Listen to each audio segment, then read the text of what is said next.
This is basically the issue I'm having. I'm sure you can probably hear it now. But there's this horrible buzzing sound coming from my TV, which happens every so often. Pretty obvious there. If I pick up the controller, it happens even if I exit the game. There's this horrible kind of staticky noise. I don't know what's causing it. It happens no matter what game I play. Assassin's Creed, Battlefield, Rise.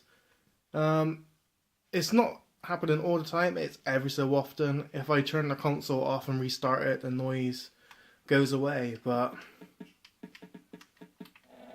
it's a very annoying problem. And obviously when it's making that kind of noise, the game isn't really playable.